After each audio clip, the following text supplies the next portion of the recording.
नमः सिद्धेभ्यः।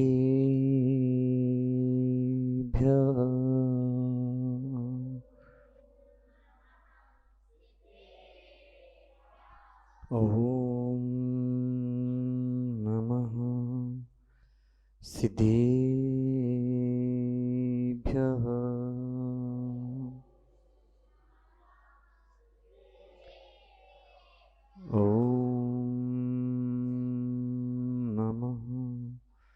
सिद्धेभ्यः।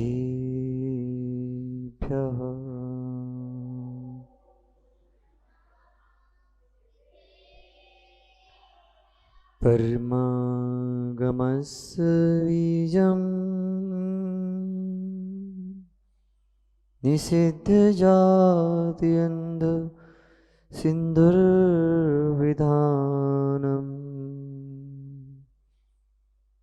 सकलनैविलिषितानां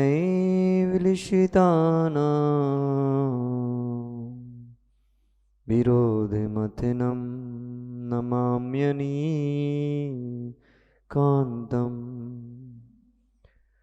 णमो अर्हन्ताडम्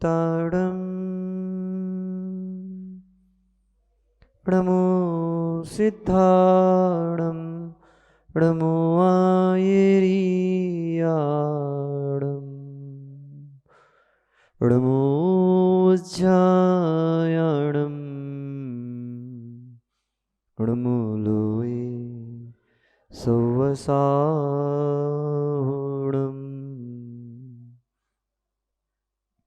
पंच परमेष्ठी भगवान की दिवादिदेव 1008 श्री चंद्रप्रभु भगवान की दिवादिदेव 1008 श्री पार्श्वनाथ भगवान की परम पूज्य आचार्य भगवान कुंतु सागर जी मणि महाराज की परम पूज्य आचार्य भगवान गुरुवर विशुद्ध सागर जी मणि महाराज की श्रुत संवेगी श्रमण मुनि श्री आदित्य सागर जी मुनि महाराज की 3,9 करोड़ महामुनिराजों की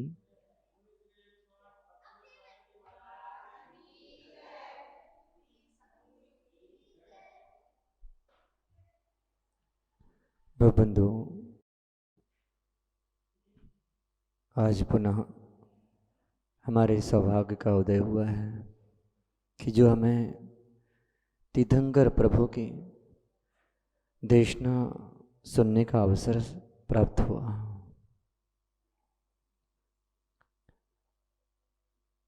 शब्द पुनः दोहरा लो। विगत 5-6 दिन से एक ही विषय चल रहा है कि जो भी कार्य होता है उसके पीछे सजल भाई कोई ना कोई कारण होता है। आज आपकी उपस्थिति नहीं हुई, उसके पीछे कोई ना कोई कारण अवश्य होगा। लेकिन खिन्न वे ही लोग होते हैं जो उस कारण को नहीं जानते, कार्य को देख करके अपनी क्रिया बदल लेते हैं, अपने चेहरे के हाव भाव बदल लेते हैं। आपको क्या पता कि वो किस कारण से नहीं आया। एक व्यक्ति बहुत देर तक इंतजार करता रहा, एक व्यक्ति का। कथा आपके सबके बीच की है, ध्यान से समझना। अक्सर ऐसा होता है, आप घर में बैठे हैं और आपके बालक का जन्मदिन है और आपने उन सबसे जो करीब का व्यक्ति था उसको आपने आमंत्रण दिया और कहा भाई 6 बजे हमारे बेटे का जन्मदिन मनाया जाएगा। और शाम को 8 बजे तक आपने इंतज़ार किया, वो व्यक्ति आया ही नहीं। और आपने क्या किया, आपने उससे मित्रता तोड़ दी। एक कार्य तो आपने देख लिया कि वो नहीं आया, लेकिन आपने पूछा क्यों नहीं। पूछ लेते कम से कम। जैसे कि एक उदाहरण और देते हैं, जैसे कक्ष में माना कि सजल भाई तुम धीरे से आ गए और देखा कि एक मुनिराज आहार के पश्चात विश्राम कर रहे थे, और आपने जाकर के बाहर क्या किया, बातें फैला दी। करे महाराज लोग तो सामायिक ही नहीं करते, खा पी के सो जाते हैं। अरे तुम जब कक्ष में पहुंच ही गए थे तो एक बार पूछ तो लेते, महाराज जी कोई आहार में विपरीतता तो नहीं हो गई, क्या कुछ अपत्य तो नहीं चल गया, आपका स्वास्थ्य थोड़ा ठीक नहीं लग रहा है, क्या बात है। कार्य तो आपने देख लिया, उस कारण को और देख लेते कि जिस कारण से वो विश्राम कर रहे थे। तुम ऐसा नहीं करते, लेकिन उपलक्षण समझना। तो जब हम विपरीत क्रिया देख करके, हालांकि वो विपरीत क्रिया नहीं थी, उनके स्वास्थ्य में थोड़ा गड़बड़ी थी, कुछ भोजन में अपत्य चल गया जिससे उनके पेट में दर्द हो रहा था, और 2 दिन से उनकी तबीयत खराब थी। आज बुखार तेज हो गया था। जिस दिन आप पहुंचे उनसे पूछ लेते तो कारण पता चल जाता कि वो लेटे क्यों थे। वो लेट कर माला फेर रहे थे, लेकिन तुमने जाकर के बाहर जाकर के कर्म बंद कर लिया, उनने तो पुण्य ही किया। ऐसे ही वो व्यक्ति जब नहीं आया 8 बजे तक, हुआ क्या, मित्रता टूट गई। कारण पूछते, फिर पुनः जन्मदिन आया 1 साल बाद। उस मित्र को बुलाया नहीं गया, लेकिन वो बिना बुलाए पहुंच गया कि भाई आज जन्मदिन है, हम आए हैं। उसके टाइम पर ही आया, जितने पे पिछली बार बुलाया था, पहुंच गया। उससे पूछा गया, उसने एक गिफ्ट दी बच्चे को। माँ पूछती है, जिस माँ ने बुलाया था वो माँ पूछती है, भाई आज क्यों आए, हमने तो बुलाया भी नहीं। बोले संबंध तो आपने तोड़ा है, हमने तोड़े ही ना। इतनी बात पर वो माँ पिघल गई और पूछ लिया धीरे से कि पिछली बार क्या हो गया था कि आप क्यों नहीं आए। उसने क्या जवाब दिया, वो जवाब सुनना।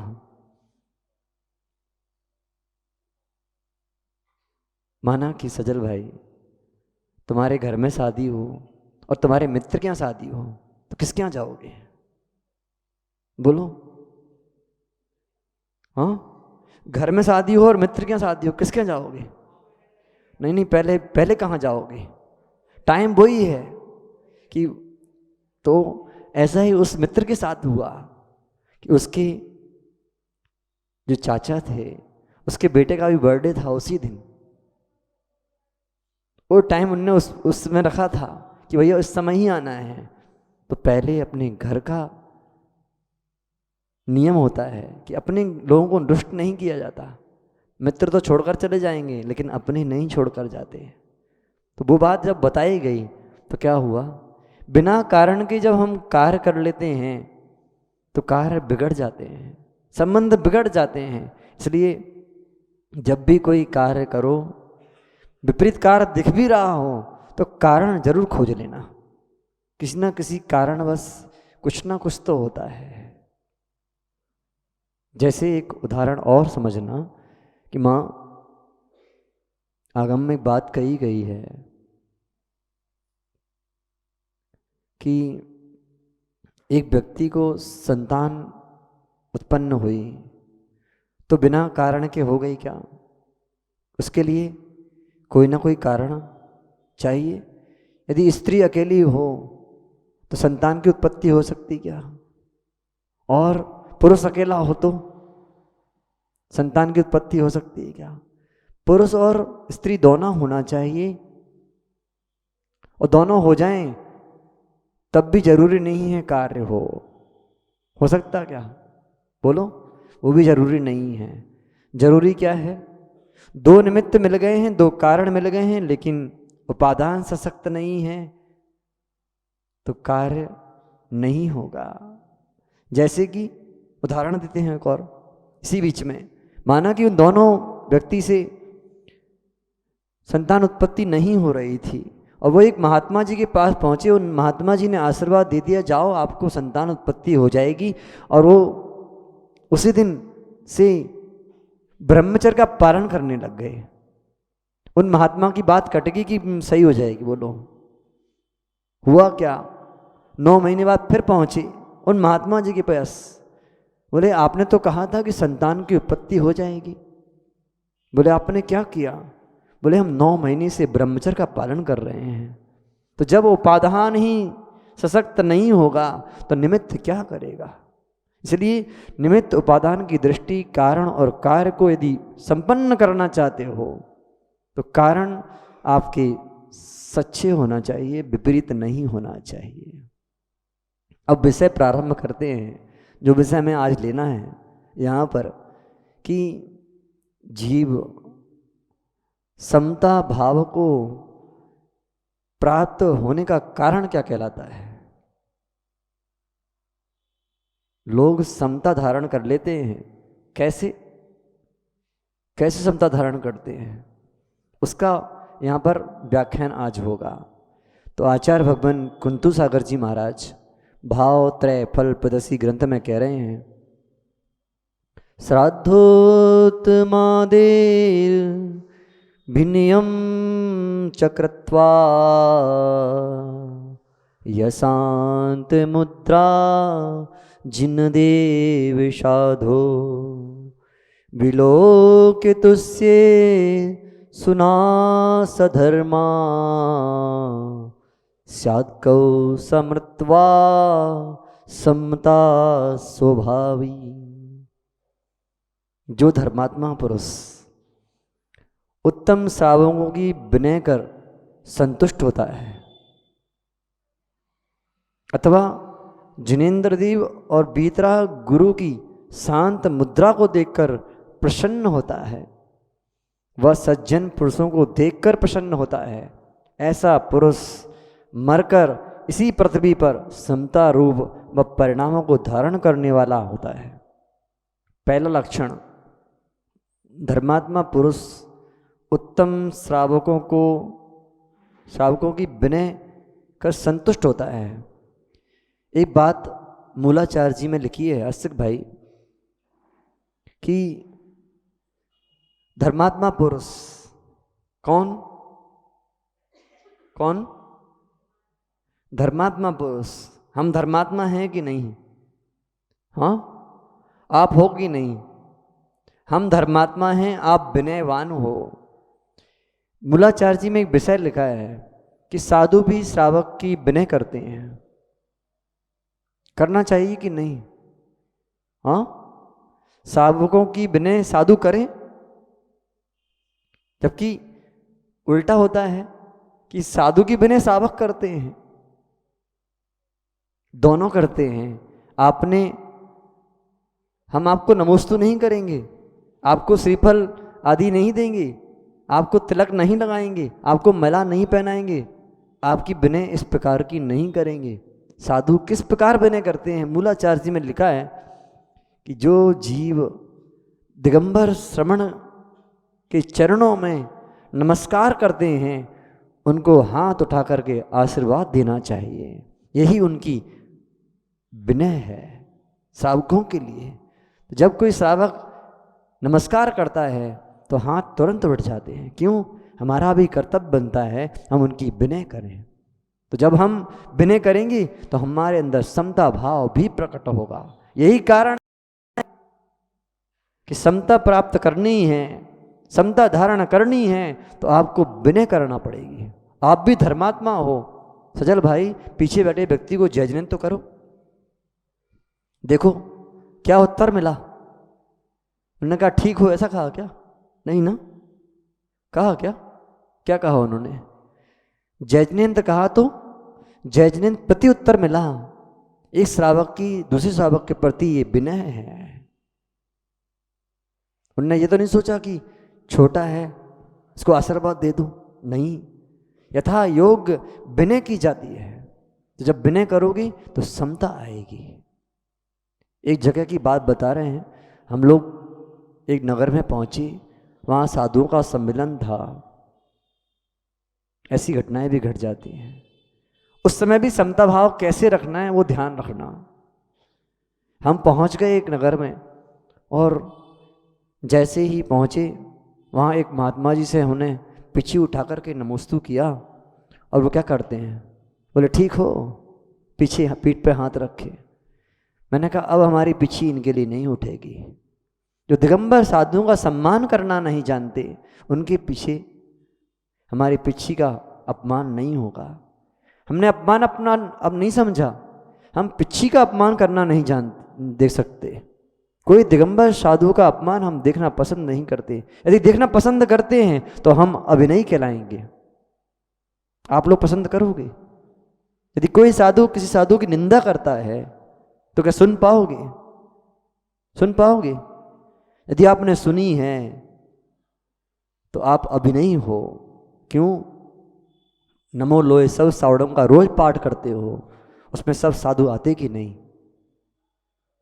इसलिए यदि आपने किसी सावक को समझा भी दिया कि भाई साधुओं की निंदा मत करो, ये आपकी उनके लिए विनय है, उसका फल आपको यही मिलेगा कि आपको भविष्य में जब आप मरण को प्राप्त होगे तो समता से मरण हो पाएगा। विचार करना। विषय तो बहुत लंबा है, विनय के लिए बहुत कुछ बोल सकते हैं, लेकिन समय सीमित है। तो एक बात और कहते हैं, विनय मोक्ष का द्वार है कि नहीं? और जितना झुकते हैं, कहते हैं बाल्टी अगर कुएं में जाती है तो खड़ी नहीं रहती। जब खड़ी रहेगी सीधे तो भर नहीं पाती, भर पाएगी? आज तक देखा कि कोई बाल्टी अंदर गई हो और वो झुकी ना हो? क्या होता है? वो बाल्टी क्या होती है बच्चों? बाल्टी जब कुएं में जाती है तो सबसे पहले झुकती है, फिर भरती है। ऐसे ही जब सावक दिगंबर साधुओं के प्रति झुकते हैं तो उनके अंदर गुणों की वृद्धि होती है। वही कारण है कि जीव समता से मरण कर को प्राप्त होता है। विचार कर लेना कि हमें किसकी विनय करना है। उनकी विनय मत करना जो अभिनयी हैं, विनयवान की विनय करो। दादाजी विनय करते कि नहीं? इस बालक की विनय करोगे कि नहीं? जजने बोल दो जरा भैया से। देखो एक वृद्ध छोटे से बालक को विनय कर रहा है। क्यों कर रहा है विनय? क्यों विनय की? अरे धर्मात्मा है, पुजारी है भगवान का, शुद्ध भोजन करता है, बाहर की वस्तुओं का सेवन नहीं करता, पता है सबको, त्यागी व्रती है और बटुक है। देखो ब्राह्मण है, पीछे चुटिया दिख रही है ना इसकी, ये छोटा पंडित है और दिगंबर मुनि बन जाएगा तो कितना आनंद आएगा। बोलो बोलो माँ। यदि दिगंबर मुनि बनेगा इतना सुंदर लगेगा कि बोलेगा भी नहीं तब भी लोग आगे बैठे हुए लेंगे। बोलो, ऐसे लोगों की विनय करना चाहिए कि ये लोगों की विनय करने लायक बन जाएं। विनय करो।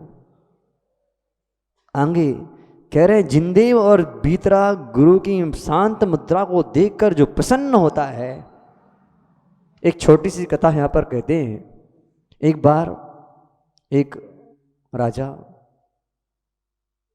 का पुत्र क्या होता है, राजकुमार, शादी के लिए चले गए और विवाह संपन्न हो गया। लौटते आ रहे थे, लौटकर आ रहे थे, साथ में उनके साले साहब कहने लगे कि जीजा जी मैं भी आपके साथ चलूं, दीदी को छोड़कर आ जाऊंगा। और रथ पर सवार हो गए, साथ में देवी को भी ले लिया। अब तीनों सवार हैं रथ में, बीच में एक भयावह जंगल पड़ा और जंगल में देखते ही एक बार रथ को थोड़ा सा रोक दिया और रोकते ही क्या हुआ, सजल ध्यान से सुनना, ये कथा बहुत अच्छी है, कहीं तुम्हारे भाव पलट गए तो अच्छी बात है। हुआ क्या, जैसे ही रथ को रोका और देखा पहाड़ी, दूर पहाड़ी पर एक दिगंबर तपोधन ध्यान में लीन है। वो राजकुमार का भाव परिवर्तित हो गया, इतनी गंभीर मुद्रा से उनको देखने लगे और चेहरे पर प्रसन्नता, प्रफुल्लित भाव उत्पन्न हो गया। इतने में धीरे से जो साला था उसका नाम था उदय सुंदर। और उदय सुंदर ने कहा, जीजा जी आपके चेहरे से तो ऐसा लग रहा है कि आप अभी दीक्षा ले लोगी। उसने मजाक मजाक में बात कही तो क्या हुआ, जीजा जी क्या कहते हैं, वज्रबाहु क्या कहते हैं कि हाँ विचार तो कुछ ऐसा ही चल रहा है। बोले फिर चले जाओ, देरी किस बात की है। वो तो मजाक कर रहा था, लेकिन वज्रबाहु ने कहा यदि मैं तो चला जाऊंगा फिर तुम साथ में चलोगे क्या। बोले हाँ मैं भी चलूंगा। और धीरे से दिगंबर तपोधन के समीप पहुंच गए और निवेदन कर दिया कि हे भगवान, मैं भी आप जैसी मुद्रा को धारण करना चाहता हूं, मुझे भी ध्यानेश्वरी दीक्षा प्रदान कीजिए। अब तो उदय सुंदर क्या विचार करता, अरे मैंने तो मजाक किया था और इन्हें साक्षात दीक्षा ले ली। अब वो कहे क्या, वापस जाऊंगा तो मेरी बहन रुष्ट हो जाएगी कि भाई जीजा ने जो दीक्षा ले ली है। बोले अब कोई चारा नहीं है, मैं भी दीक्षा ले लेता हूँ। 2 दीक्षाएं हो गई। अब अकेली रथ में बैठी वो देवी क्या करेगी। बोले घर जाती हूँ तो पिताजी भगा देंगे, ससुराल जाती हूँ तो ससुर जी भगा देंगे। तो देखते हैं क्या हुआ है। और जैसे ही देखा कि दोनों मुनिराज बन गए हैं, बोले अब मैं भी पीछे नहीं रहूंगी। उसने आर्य का दीक्षा धारण कर ली। क्या हुआ, एक लोग किस लिए गए थे, वो विषयों का सेवन करने वाला व्यक्ति दिगंबर मुनि की मुद्रा को देख करके भाव विभोर हो गया और ज्ञानेश्वरी दीक्षा धारण कर ली। ये भाव कब प्राप्त होंगे, ऐसे भावों को प्राप्त जब जीव करता है तो समता से मरण जरूर करता है।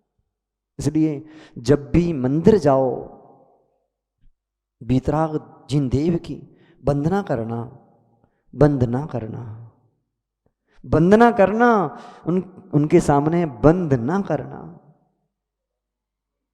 नहीं समझ में आया।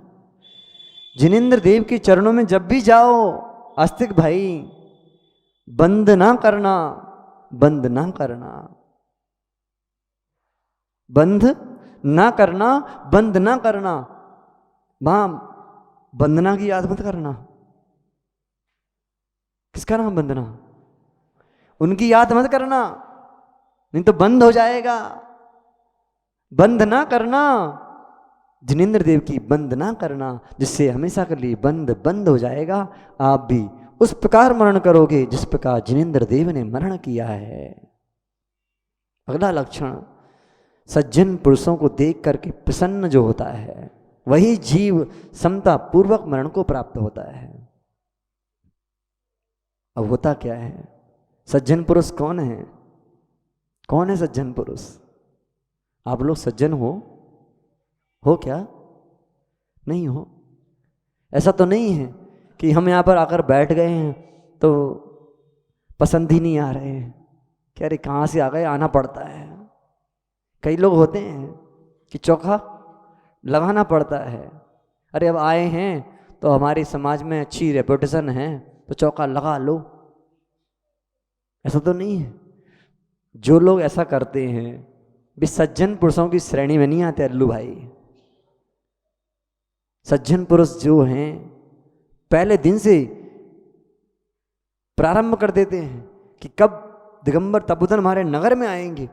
उनको देख कर के आह्लादित भाव आता है कि अहो पंचम काल में चमत्कार यदि कोई है, कलौ काले चल चित्ते दे चा नान कीट के एत चित चमत्कारा जिन रूप धरा नरा।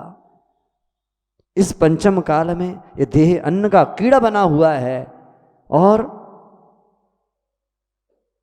देह चा नान कीट के, कीड़ा बना हुआ देह, फिर भी पंचम काल में ऐसे दिगंबर तपोधन दिख रहे हैं। ये धरती पर पंचम काल में चमत्कार है।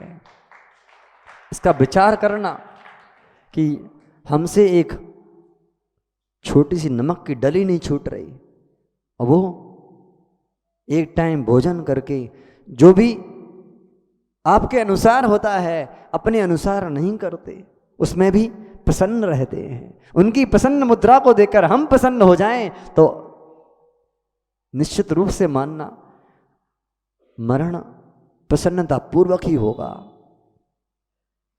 कोई अगर पूछे आपसे कि सच्चा मरण किसका होता है, पूछे यदि कोई आपसे कि सच्चा मरण किसका होता है, अच्छा मरण किसका होता है, तो एक ही जवाब है, जो रो रो कर जाते हैं उनका मरण अच्छा नहीं होता, और जो प्रसन्न होकर मरता है उनका ही मरण अच्छा होता है। इसलिए मरना है सबको, ये तो बात पक्की है। कब तक जियोगी भैया सुमत जी, कब तक जियोगे? कितनी आयु है आपकी पता है क्या? पता है कितनी आयु है आगे की? और अभी तो पता है 55 साल के हो गए हो, है ना? 60 साल के हो गए, और कितनी जियोगे? कोई गारंटी नहीं है। तो क्या करना? अब प्रसन्नता पूर्वक मरण करना है, प्रतिपल प्रसन्न रहो। एक प्रभाव आता है इंग्लिश में, smiling face is a winning face. यदि जीतना चाहते हो अपने आप को, दुनिया को, तो अपने चेहरे पर हमेशा स्माइल रखना, आप जीत जाओगे। कोई व्यक्ति यदि एग्जाम भी पास करना चाहता है, गुरु से आशीर्वाद लेकर जाओ और प्रसन्न होकर के उन गुरु का स्मरण करना, आपका पेपर चुटकियों में हो जाएगा। पता नहीं चलेगा कि नंबर कैसे आ गए, क्योंकि उस समय आपने गुरु का स्मरण किया, और उस गुरु के स्मरण से विशुद्धि बढ़ती है और ज्ञान का क्षेत्रम बढ़ता है, तो हमारे काम अपने आप बन जाते हैं। इसलिए प्रसन्न रहो। कैसे रहो? अभी भी रो रहे हो सजल भाई, मुस्कुराओ भैया। क्यों माँ, हमारी बात अच्छी नहीं लगी? फिर रोने जैसा चेहरा क्यों है? अरे मुस्कुराओ भाई, क्या हुआ? दादी मुस्कुराओ, देखो कितना अच्छा लग रहा है, कितना अच्छा लग रहा है। क्यों भाई? जब हमारे बोलने से अच्छा लग रहा है कि प्रसन्न रहो, तो जब आप प्रसन्न रहोगे तो लोगों को भी अच्छा लगता है। आप सबको प्रसन्न करना चाहते हो मनु भाई, तो प्रसन्न रहना, प्रसन्न रहो। देखो अभी भी देखो कैसा चेहरा है, जैसे 4 किलो टमाटर लटका दिए हो। अरे मुस्कुराओ भाई, क्या हो गया? उदास क्यों हो? मुस्कुराना सीख लो। एक बार एक व्यक्ति ने प्रश्न किया मुझसे,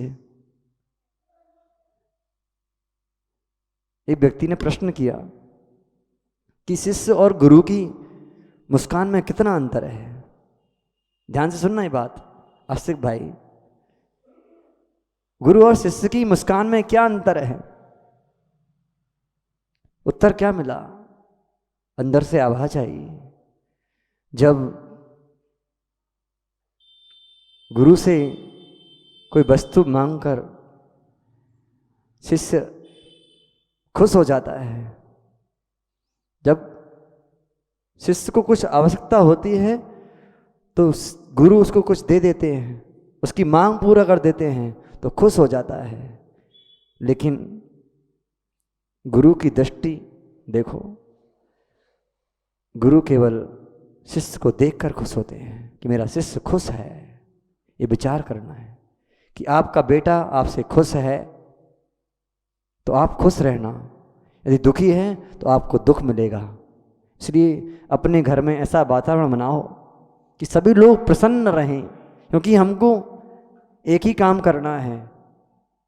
जन्म तो सबने ले लिया, अब केवल मरण सुधारना है और समता पूर्वक मरना है, तो केवल वो प्रसन्नता से ही होगा। चाहे कोई मिले, आपका शत्रु भी क्यों ना आ जाए, क्षमा मांग करके जय जन करके प्रसन्नता पूर्वक गले से लेना, इससे बड़ा कोई साधन नहीं समाधि का। मनु भाई अब अच्छा लग रहा है कि नहीं? बरसों बरसों की बातें अब झटके में विलीन हो गई। कैसे हुई? बंधेत कहो पार नाम को चा, जिनके शक्तियाँ ज़्यादा होते हैं वे व्यक्ति को अपनी ओर खींच लेते हैं। आपके पाप का उदय चल रहा था, वो पाप पुण्य में संक्रमित हो गया है, जिससे समाज में अब एकता फैल गई है। एक कारण बना है। मानो आप, अभी तक सब में उथल पुथल चल रही थी, अब वो उथल पुथल ठीक हो गई है। कैसे हुई है? आपका मन भी प्रसन्न है और गुरुदेव का मन भी पसंद है, इसलिए सब प्रसन्न रहेंगे। और भविष्य आपका बहुत अच्छा होने वाला है, क्योंकि पार्श्वनाथ भगवान और चंदापर भगवान दोनों आप सबसे प्रसन्न हैं। अब सबका मरण अच्छा ही होगा। अच्छा मरण चाहते हो ना, आज से ध्यान रखना, कोई भी मिले प्रसन्नता पूर्वक जय जयंत कर लेना। करोगे? आज का नियम है, घर में जैसे ही जाओ या यहाँ से बाहर निकलो, आपस में एक दूसरे से हंस के कस के मुस्कुरा के जय जयंत कर लेना। किस लिए? इसलिए नहीं कि हम अपना बुला लें लोगों को, इसलिए कि हमारा मरण समता पूर्वक हो। भगवान के चरणों में जाओ तो गदगद भाव आना चाहिए। हे जिनेंद्र प्रभु, आपके दर्शन करके मैं तृप्त तृप्त हो गया हूं। ऐसी मुद्रा का दर्शन कभी नहीं किया। अब जाते हो मंदिर, अरे अब ठीक है पूजा करने चले जाएं, ये भाव लाते हो। जाना पड़ता है मंदिर, जाते हो। कई लोग को जाना पड़ता है, वह जाते हो कि जाना पड़ता है? जाते हो ना, तो जाते तो हो, अच्छी बात है, लेकिन मंदिर में प्रवेश करते समय सबसे पहले चेहरे पर मुस्कान लाना। क्यों? जो सब पर प्रसन्न रहते हैं उसका भक्त यदि प्रसन्न ना रहे तो क्या मतलब? जाते ही साथ एक भाव अंदर लाना कि हे प्रभु, जैसे आप विराजमान हो गए हो मैं भी ऐसा बन जाऊं। बस इसी भाव से मंदिर आया हूं, मुझे किसी प्रकार की आकांक्षा नहीं है। बस इतना ध्यान रखना कि जो प्रसन्न रहता है वही दूसरों को प्रसन्न कर पाता है। ठीक है, आपका समय हो गया समय। देखो बहुत जल्दी समय निकल जाता है, पता ही नहीं चला, समय हो गया। अब कुछ समय और बचे हैं चिरगाहों के, वो भी निकल जाएंगे। कहते हैं अच्छे दिन बहुत जल्दी निकल जाते हैं, लेकिन दुख के दिन काटे नहीं कटते। समय निकल गया भैया। बस एक ही भाव, जब भी भगवान के चरणों में जाओ, गुरु के चरणों में जाओ, यही भावना भाना कि हे प्रभु, जैसा आपका द्रव्य गुण पर्याय है वैसी पर्याय हमारी भी हो। बोलिए भगवान महावीर स्वामी की, परम पूज्य आचार्य भगवान गुरुवर विशुद्ध सागर जी मुनि महाराज की।